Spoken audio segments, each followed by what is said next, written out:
খলিফা হারুনুর রশিদের শাসনামলে বাহলুল নামে এক পাগল ছিল, যে অধিকাংশ সময় কবরস্থানে কাটাত। কবরস্থানে থাকা অবস্থায় একদিন বাদশাহ হারুনুর রশিদ তার পাশ দিয়ে যাচ্ছিলেন। বাদশাহ তাকে ডেকে বললেন, বাহলুল, ওহে পাগল, তোমার কি আর জ্ঞান ফিরবে না?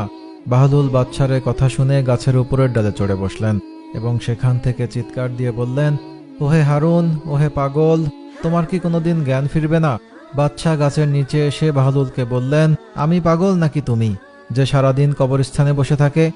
বাহলুল উত্তর দিলেন, আমিই বুদ্ধিমান। বাদশাহ জিজ্ঞেস করলেন, কিভাবে? বাহলুল রাজপ্রাসাদের দিকে ইঙ্গিত দিয়ে বললেন, আমি জানি এই রঙ্গিলা দালান ক্ষণিকের আবাসস্থল এবং এই কবরস্থান স্থায়ী নিবাস। এজন্য আমি মৃত্যুর পূর্বেই এখানে বসবাস শুরু করেছি, অথচ তুমি গ্রহণ করেছ ওই রঙিন শালাকে আর এই স্থায়ী নিবাস কবরকে এড়িয়ে চলছ।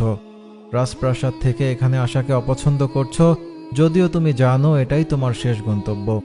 এবার বলো, আমাদের মধ্যে কে পাগল? বাহাদুরের মুখে এই কথা শোনার পর বাদশার অন্তর কেঁপে উঠল। তিনি কেঁদে ফেললেন, তার দাড়ি ভিজে গেল। বাদশাহ হারুন বললেন, খোদার কসম, তুমিই সত্যবাদী, আমাকে আরো কিছু উপদেশ দাও। বাহাদুর বলল, তোমার উপদেশের জন্য আল্লাহর কোরআনই যথেষ্ট, তাকে যথার্থভাবে আঁকড়ে ধরো।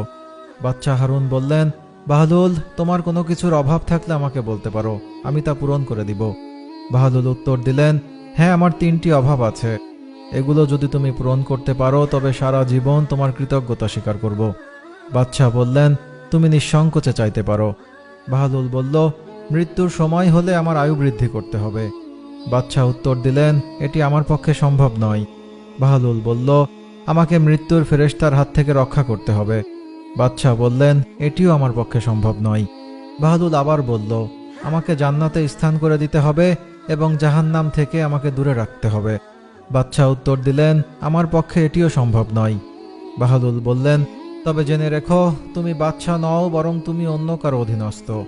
অতএব তোমার কাছে আমার কোনো চাওয়া বা প্রার্থনা নেই।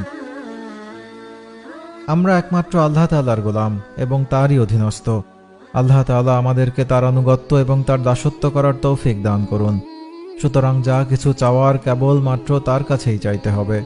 রাসূল সাল্লাল্লাহু আলাইহি ওয়াসাল্লাম বলেছেন, আল্লাহ তাআলা বলেন, হে আদম সন্তান, যতক্ষণ পর্যন্ত তুমি আমার কাছে দোয়া করতে থাকবে এবং আমার কাছে প্রত্যাশা করতে থাকবে, তোমার গুনাহের পরিমাণ যত বেশিই হোক এবং যত বড়ই হোক না কেন, আমি ততক্ষণ পর্যন্ত তোমার গুনাহ ক্ষমা করতে থাকব।